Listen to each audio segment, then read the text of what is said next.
Welcome to Voices in Leadership, the Leading Age Virginia podcast. I am your host, Melissa Andrews, and it is my absolute pleasure today to be interviewing this powerhouse duo, Susan Rucker and Sonali Shetty, who I have had the pleasure, well, Susan, I've known you, I don't even know how many years now. I've known you in so many different ways as board member of LeadSpark of Virginia, as facilitator extraordinaire of our mid-managers series, which is one of our most successful educational offerings of the association, and as co-facilitator with Sonali of a wonderful roundtable that I've participated in. And Sonali, I've only known you for a few short months, but I feel like we hit it off from the beginning. So just thank you both for being here today. And I think I'll start, Susan, with you, if you would just share with our listeners a little bit about yourself.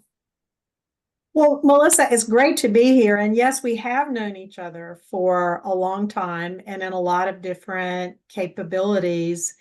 You know, I think that's one of the interesting things when you start talking to people is to think through where did you come from and how did you get where you are. And so I started at what was then a big 8 accounting firm, doing audit work.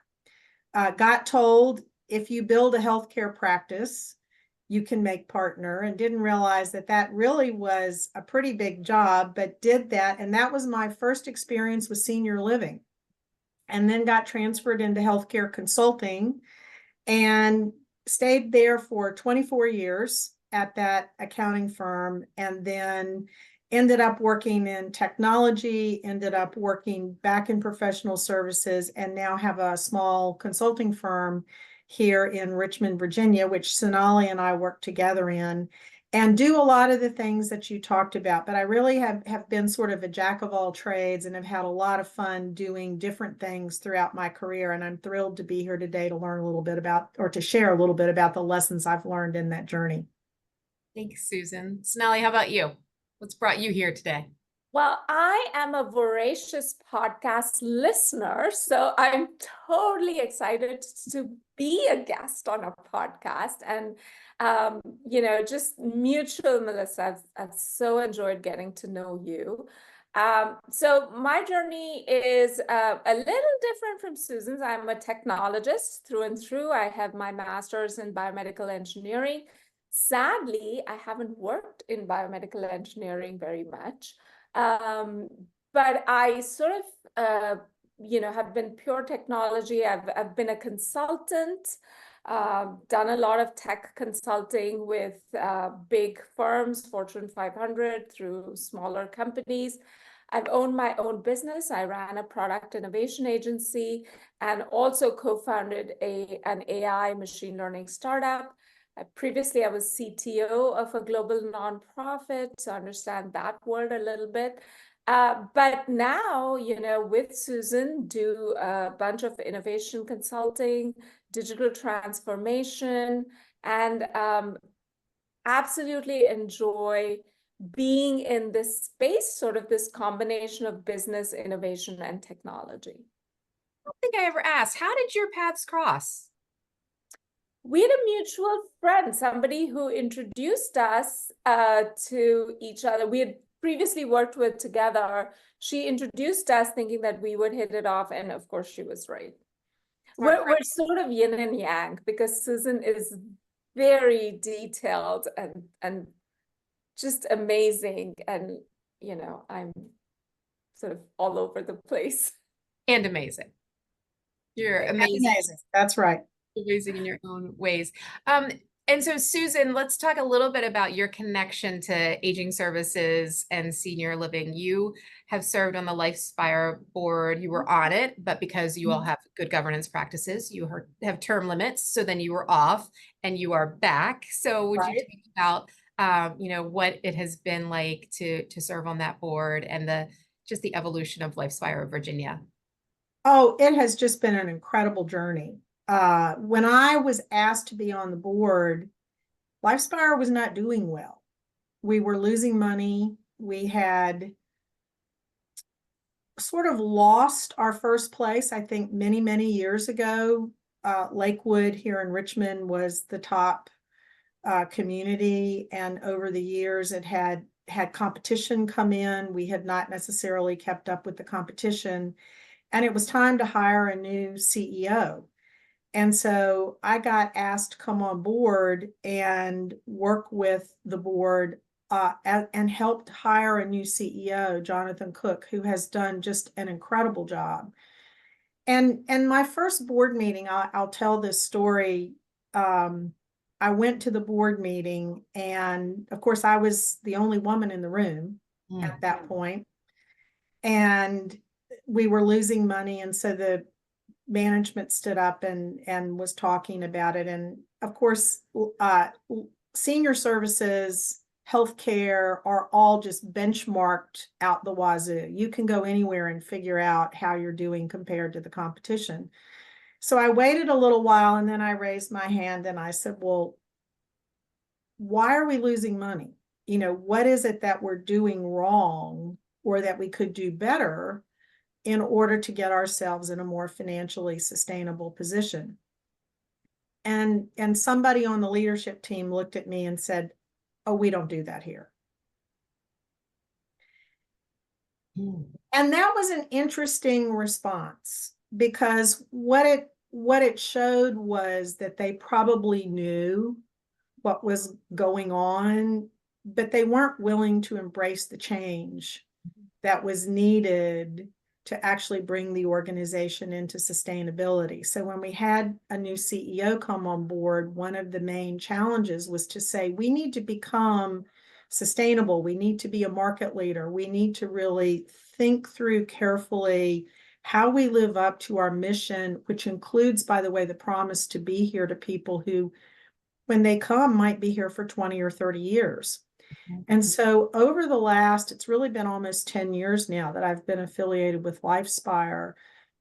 It has just been an incredible ride. The management team has done a great job of getting the organization to a point of sustainability. We've grown by adding the summit community in Lynchburg. We became Fitch rated in about half the time that they told us it would take to do it.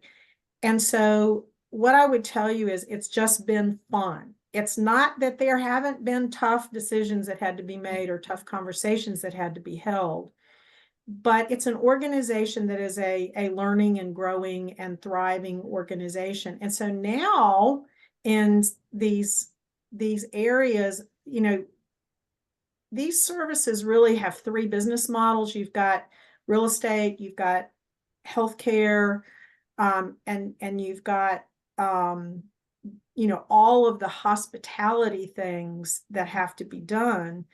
So we're now trying to figure out what's next. And in some ways, it's the most, even though things are going really, really well, it's almost the most challenging time we faced as we start looking at what's next for the industry and how do we envision the future, which has been one of the fun things in terms of working with Sonali and with the roundtable you've been in, is thinking about innovation and how do we look to the future to keep our place in the market. Yeah.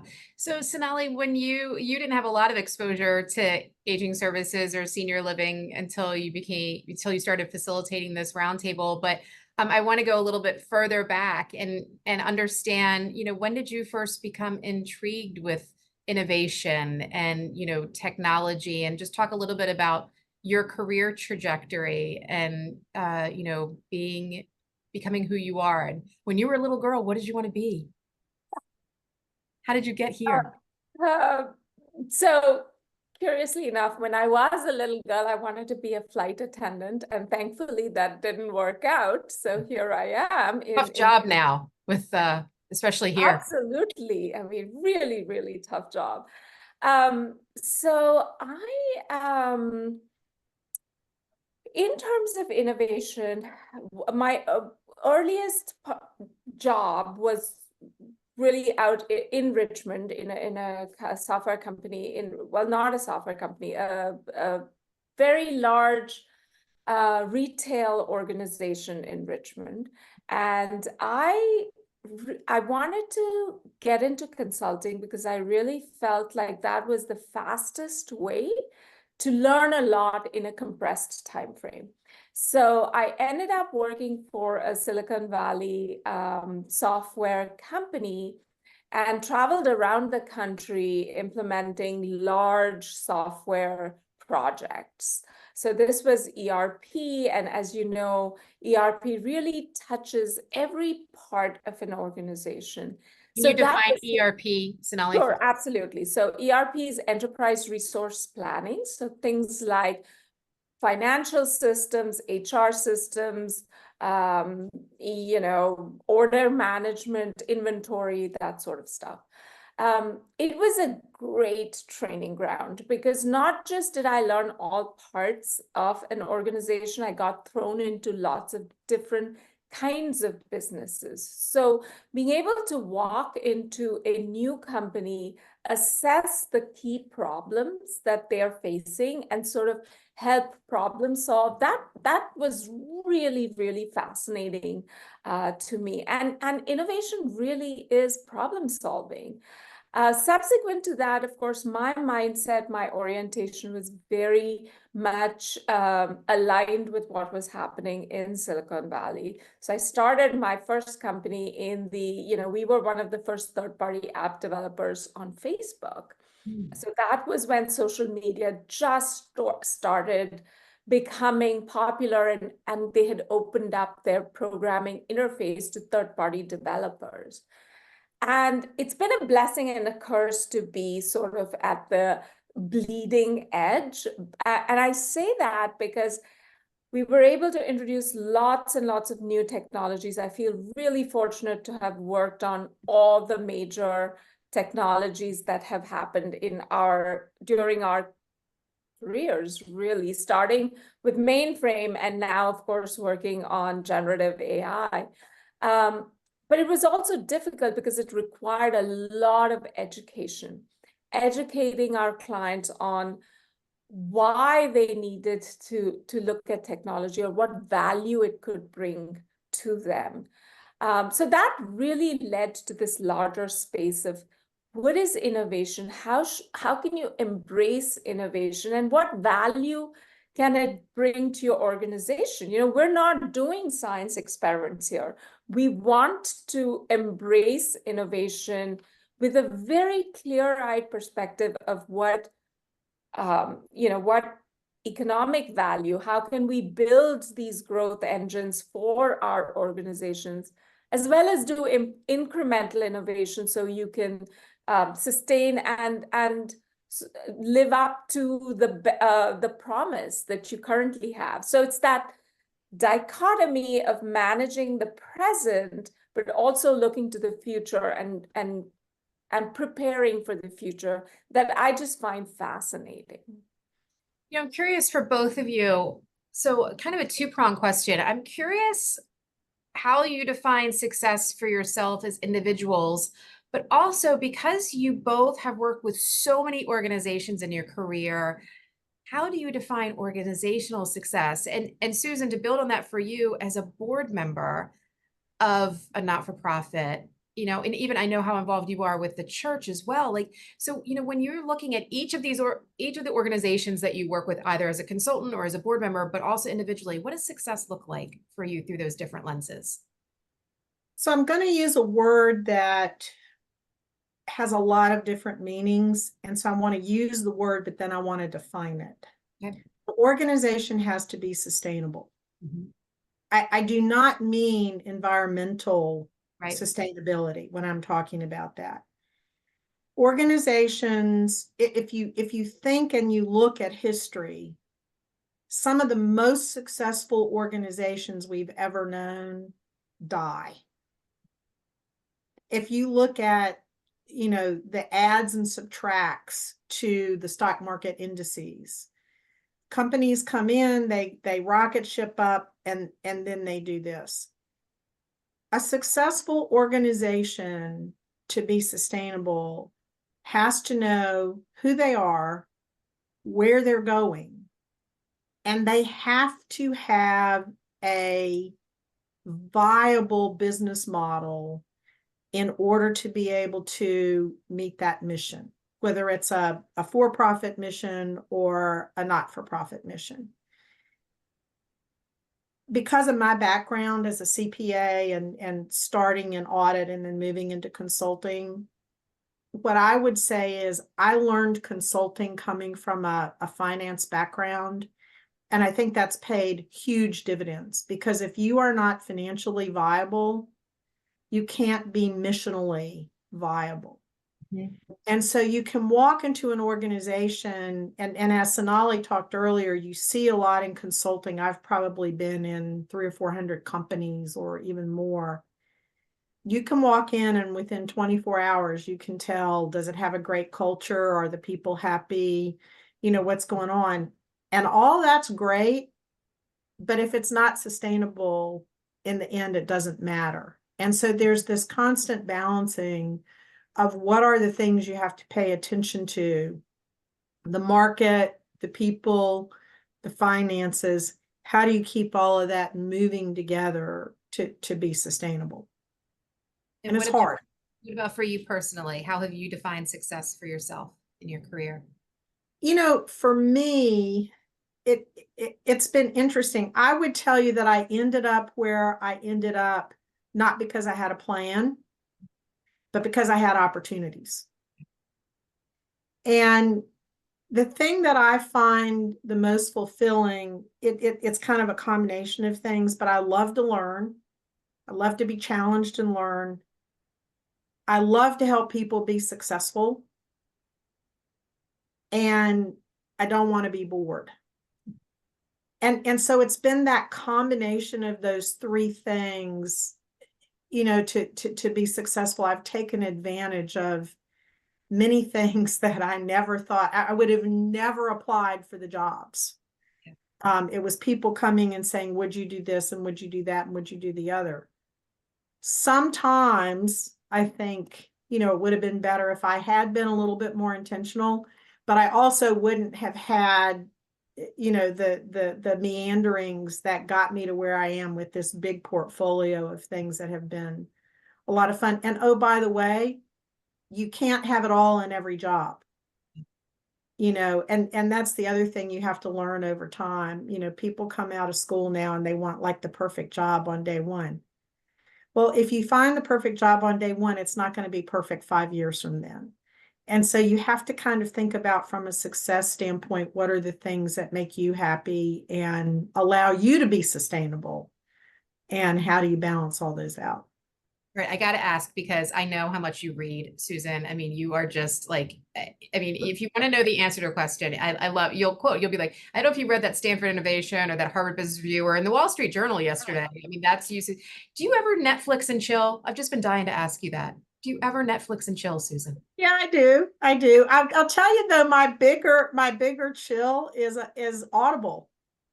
Okay. All right. Okay. You know, so I don't have to sit there and read, but Sonali and I, in fact, we're talking about that this morning. And then, travel has also been, Michael and I have been to over 40, well, he and I haven't been to over 40 countries, but I've been to over 40 countries between business and fun. And so, you know, getting away, seeing different things, but Audible or getting lost in a good book is, to me, the most relaxing thing in the world. So fiction, you're listening to fiction. Fiction, thrillers. Oh, all right. All right. So a little, Yep. Learning a little bit more about Susan. Okay. Yep. I appreciate that about you. I just had this image of, like, you know, I just wanted to know, you curled up on your couch with your fuzzy slippers. Yep. What were you doing? We do, you know, we'll look wearing them right now. Wearing fuzzy slippers right now. We'll do, actually, I'm wearing my warm winter shoes right now, because I wouldn't wear them if we were on a stage, but it's cold. But yeah, we'll watch, you know, series on Prime or Netflix or whatever. So we'll do that some. I love it. I love it. All right, Sonali, same question for you in terms of success and motivation, and, you know, similar to what Susan was sharing. And I know you Netflix and chill. Oh, for sure. Oh, for sure. So I'll start with the individual and then sort of, scale out. So I think it was Arthur C. Brooks who said, earned success is the key to happiness. Mm. And I completely agree with that. Um, working really hard towards something, being creative. Uh, Success for me is really that combination of your unique skills, where your unique skills meet a market need. That's where the magic happens. And your unique skills typically happen in the sort of interstitial spaces between disciplines. That's where you can bring your unique skills to the fore. Like Susan, I love learning. I absolutely love learning. I love challenging myself. I love sharing my knowledge with others. I love seeing others succeed.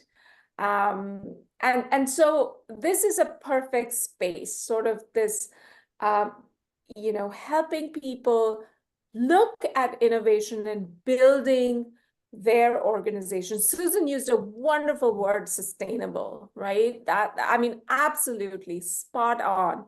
For me, organizationally, there are three other things. One is, are you really living up to the values you list, right? Everybody has these great aspirational values that they list. But are they able to live up to those really intangible ways, live up to those aspirational values? And that is what I sort of love, sort of helping organizations get there. Are you able to be truly customer-centric? And what does it mean to be customer-centric in today's world, where customers want things to be very personalized to them? They don't want the cookie cutter. They want it to be very custom to what their preferences are. Are you employee-centric? Everybody talks about we're a people-first organization. Are you truly people first? Successful organizations are ones who manage that, who are able to live up to the aspirational values that they talk about. And then, as Susan says, be sustainable. Can they take advantage of the opportunities in front of them? We're, of course, looking at a huge wave of change with AI. What does that mean to your organization if some of the rote stuff can be taken over with automation and AI?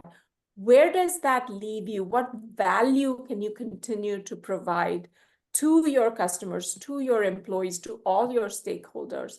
I think companies that navigate that maze are the successful ones. So yeah, that's how I would define success. How important has mentoring, have mentors been to each of you in your careers? I think it partly depends on how you describe mentoring. Okay. I would say I have had fewer mentors who are like really sit you down and talk to you than I probably could have had. There are times in my career where I wish people had sat me down and said, hey, fix this, take advantage of that, whatever. But what I would say is I've had a tremendous number of people who have been supportive by providing opportunities. And it's a different form of mentoring, because they looked at whatever it was I had, skill set, capability, willingness, whatever. And they said, we think you could try this. Would you do it? And sometimes that was a big leap. I'll tell you a story. I don't know if I've ever told you this, Melissa, but when I was doing audit one night, it was like December 22nd. And I always tried to take the week between Christmas and New Year's off, because in the audit world, the first quarter of the year, calendar quarter, is just an awful time. Your busy season, you're working really hard. and this was back a long time ago, our landline rang at 10 o'clock at night, and I was actually making Christmas cookies. I literally had 2 sheet pans of cookies in my hands, and my husband answered the phone and he said, "It's John Gannon." Well, at the time, KPMG was run in industry verticals, and he was the head of healthcare for the entire firm. There were 60,000 people in the firm. So this is either really good or really bad, right? It's A or B. There's nothing in the middle. And so John said, "We've been talking. We're trying to, at the time, we didn't have a very good consulting, broad-based firm practice." And he said, "We're trying to find 40 to 50 audit partners that we're going to transfer into consulting, and your name has come up, and we want to transfer you into consulting. And we need your answer by 8 a.m. Sure. Okay. I mean, total career change. Super flattered that that was an opportunity. But wow, to make that decision in less than 24 hours, that was tough. And John then, though, he sort of put his money where his mouth was. Back then, we didn't have consulting training because we weren't good at it. Mm. So my training was following John around for like 6 months. And it was interesting. He would, the first week I'm doing this, we go into the CEO at a big academic medical center. My specialty was academic medical centers. And we're sitting in the CEO's office, and they've just hired us to do this really big project. And he's asking John all these questions. And then a softball question comes along, and he throws it to me. Mm. And he had told me, he said, "You're going to sit there and keep your mouth shut." And then I'm like, oh, no, I'm supposed to talk. But he was a master at setting you up to try things when he knew you could do it if you didn't know you could. Mm. And to me, that has been one of the most valuable forms of learning and mentorship that anybody can do, because a lot of people won't try it if they're not comfortable. And it doesn't matter how much somebody talks to you behind the scenes. It's getting you into those situations where you have to learn. Yeah. And so it was an incredible experience to do that. And I got into consulting, and I never looked back. I was like, I don't ever want to go back and do this. Interestingly, only about 10% of us stay, because it is a totally different business. And people don't think that, but it really is. But it was really a good move for me. Those cookies taste better that year? Who knows? Who knows? I mean, I'm not even sure I finished making them after all of that. You might have hung up and had some bourbon after that call. Yeah. That would have been, "Michael, give me a glass of brown liquor for this one. Get some talking to do." Yeah, it was quite a 24 hours. I bet it was. How about you, Sonali? Like Susan, I have to say I've had many sources of mentorship. I even consider books, podcasts. I actually love what you're doing, because perhaps you don't know who you might touch, right? So people who've thrown me into situations, people who gave me opportunities. I started a pure technology business in Richmond, Virginia, which is a very connections-driven town, when I hadn't worked here a long time. I was traveling all over the country, and then I started the business here. I quickly learned that a lot of business happens through connections. I was a woman in technology. It was a sort of a good old boys club that I was trying to crash into. But there were people who took a chance on me. And to me, that is a form of mentorship that is just invaluable. But I've also learned a tremendous amount from books, from podcasts, from listening to other people. So rather than a particular individual who I've worked with for many, many years, I think it's a combination of these things, opportunity and just being open and trying to learn from every source you can. I take it you're not listening to true crime podcasts.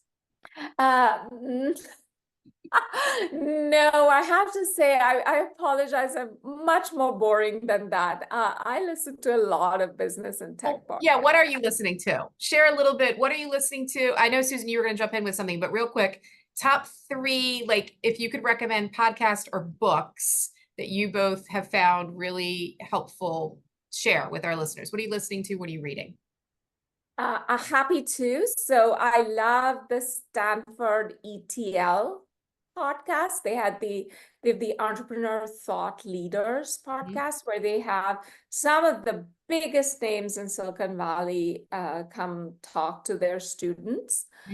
So that has been tremendously useful. I listen to Tim Ferriss, of course. Lex Friedman has great guests. Love his podcast.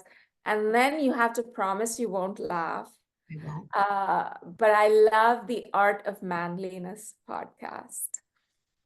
Okay. He has great guests. The Farnham Street podcast, Shane Parrish's Farnham Street podcast. Oh, so many. I mean, my phone is just full of podcasts, and I listen to audiobooks as well. So yes, those are a few. Susan, anything that you're reading that you would recommend? You know, most of my business reading is actually periodicals. That I cannot say enough about you need to read the Wall Street Journal every day. I mean, you just do. Or you can listen to the Wall Street Journal on Audible. You can. It takes a lot longer than getting it and scanning it and thinking through how is what's going on going to affect my business. I also subscribe to HBR, and the magazine is good, but their reference library is tremendous. And if you have, they have podcasts, they have videos, they have all kinds of things.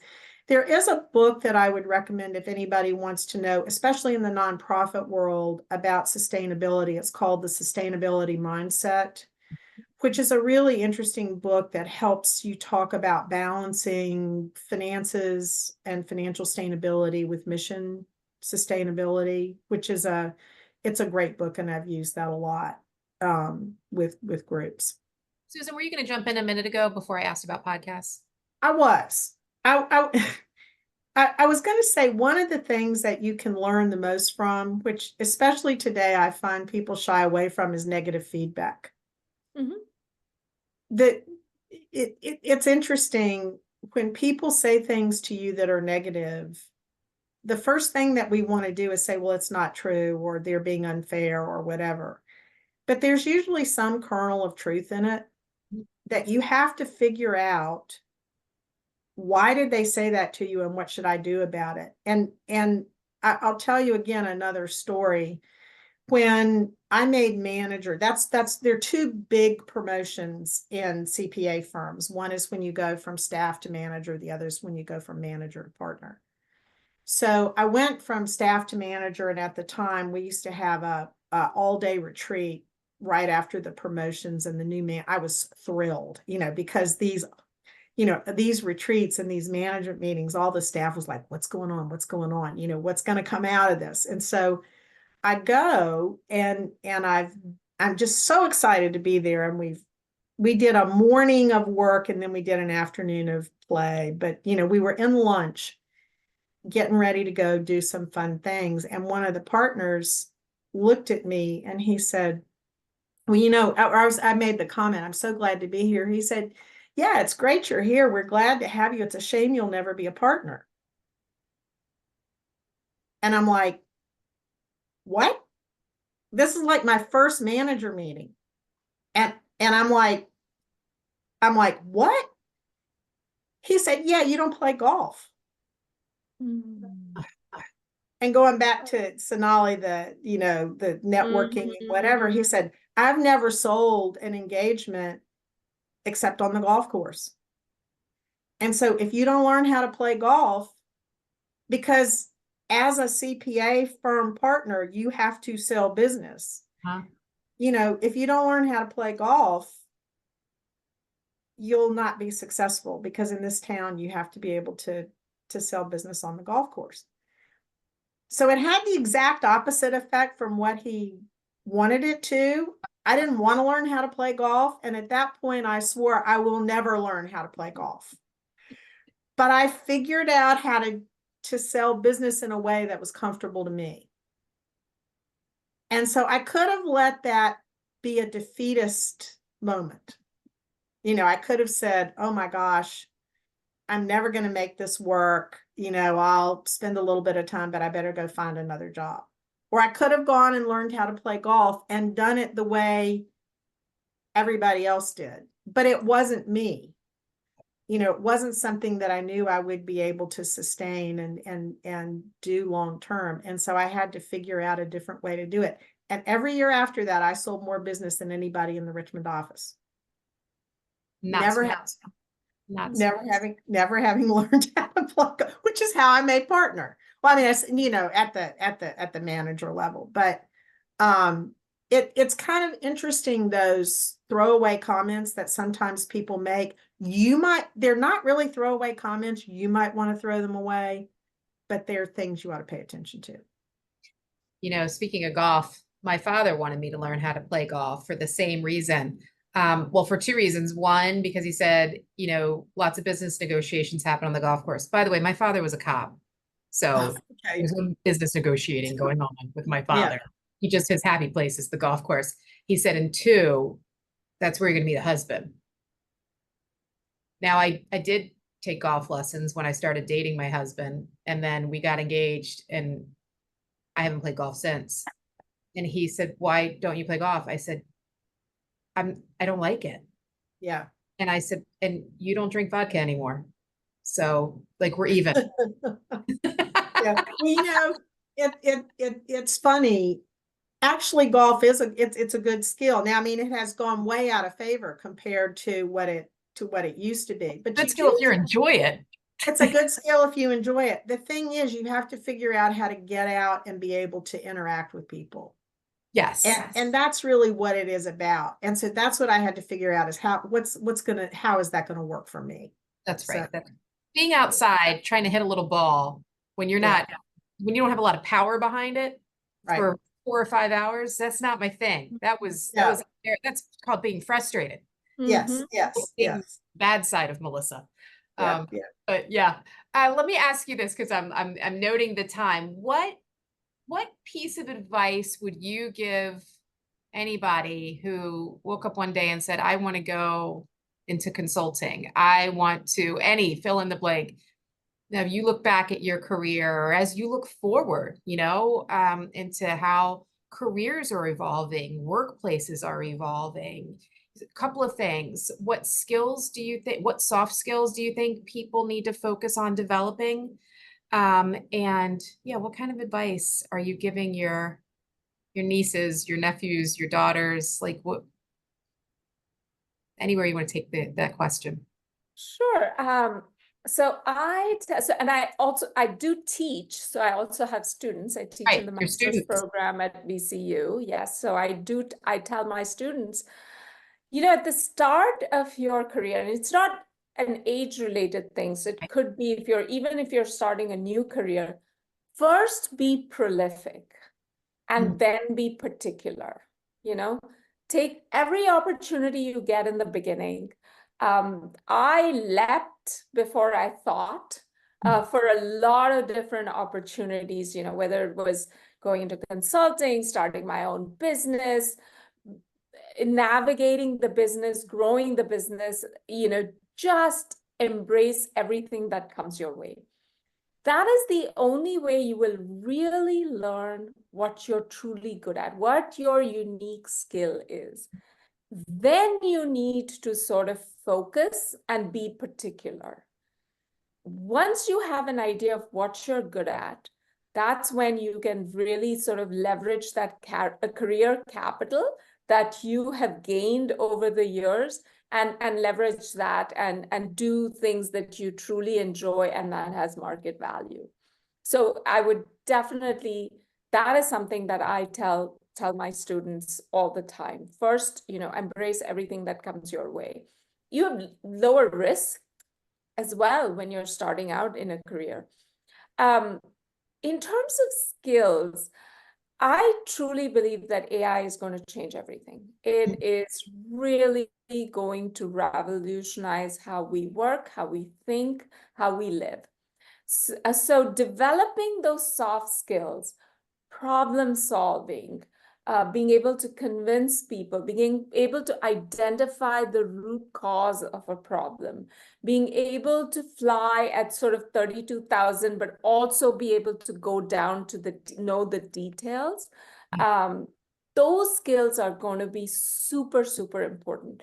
We are going to outsource some of the more IQ-based things to AI. Some of the rote stuff, some of the process-oriented tasks are going to be transitioned to AI. In fact, it's already happening starting with customer service, all the way to churning through lots and lots of data. But the how to take decisions, what do you do with the data that AI spits back to you? How do you have the business sense and the courage to take decisions? Those are skills that are going to be super, super valuable going forward. So I would focus on EQ skills, being able to work with people, convince people, solve problems. Be someone who's willing to jump in, do the work, solve the problem, not someone who just flags all the things that won't work. Bring that enthusiasm and your full self to work. That is what I would recommend, and that's the advice I give anyone who's willing to ask, solicited or unsolicited. That's the advice I give. Yeah, I mean, I appreciate that, Sonali. When I was at Leading Age, it was ASA when I started. I mean, in 14 years, I had 7 titles. I always joke, they knew they wanted me on the bus. They just didn't know what seat that I should stay in. But the reality was when they wanted to start a new program or they needed somebody to staff a cabinet or a task force, I said yes. Yeah. I had no idea I'd one day be the CEO of an association, but guess what I got a glimpse of? Every single department or part of the association I had access to. And so I think that's exactly what you're saying is that, so I had this holistic view. The other thing I'll just share, you always ask about my daughter, Eliza. She always says problem solving is her superpower. Love it. It's a fantastic superpower to have. And she just got a Rubik's Cube. So she's working on that, but it's really around, we do this rule of 6. So we were driving one day and she sees a police car in front of a house. She's like, Mommy, why do you think that police car is there? And I said, let's come up with 6 possibilities. And, by the time you get to possibility 5 or 6, it can be really hard to think of why that police car is out there, but it's all around, okay, what are the multiple solutions that could be the answer to this problem so that you don't just automatically go to that first one, which I think is what we've been talking about in the Innovation Roundtable. Absolutely. Yeah. Right. Susan, how about you? So I would say 2 things. Number one, I think you need to be self-aware of who you are. We're all wired differently. And I might want to be like somebody else, but I'm not wired that way. I have to figure out what are the things I need to work on based on the way I'm wired to better be able to perform in my job. I'm an introvert. I had to learn how to be able to walk into a room, take over the room. I had to learn how to do the cocktail parties. I had to learn all of that, in terms of selling business and whatever. It took work, but I'm pretty good at it. It's not necessarily the first choice of something I want to do, but I can do it. But the second thing is you have to be able to live, and I'm going to kind of boil down some of the things both of you are saying, I think, to one word. You have to be able to live with ambiguity. Mm. The further up you go in your career, there are not black and white, right and wrong answers in most cases. And I will tell you, in the mid-manager classes that I'm teaching for leading age, that's the single biggest issue that I see people struggle with. They want to know what's the answer. And in most cases, there are, to your point, 6 or more answers, right? And so you have to figure out, it's not just about solving the problem, but it's about thinking about, how do I solve the problem in the context of all the stuff that I've got to consider? And when do I need to talk to other people? When do I have the decision-making authority? But it's living within that ambiguity. I'll tell you, a lot of people who are growing up today live in the world of, I want to know exactly how much I need to do to get an A, and then I'm going to quit. I don't want to be put in a situation where I'm uncomfortable, or I don't want to be put in a situation where there's not an answer. And the reality is that's the world we live in. And the changes that are going to come from AI and other things, in some ways are going to make it easier, but in some ways are going to make it harder, because it is going to require us to constantly think about, how am I using this information, and am I using it for the right things and for the right reasons? So I think those are the two things I would summarize. Well, I could talk to you for another hour. We're going to have to do a part 2 at some point, I think, because there's so much more that we could talk about. I mean, we really just cracked the surface. As you're That'd be wrapping fun. up, I was like, I have more questions, but thank you. Thank you both for coming on today and sharing some time with me. I really appreciate it. It's been fun. Oh, It this has was been. great Thank you fun. thanks for having us. It's been great. And I know our listeners got a lot out of this. So for those who tuned in, thank you for listening to Voices in Leadership. And we'll look forward to our next episode. Take care.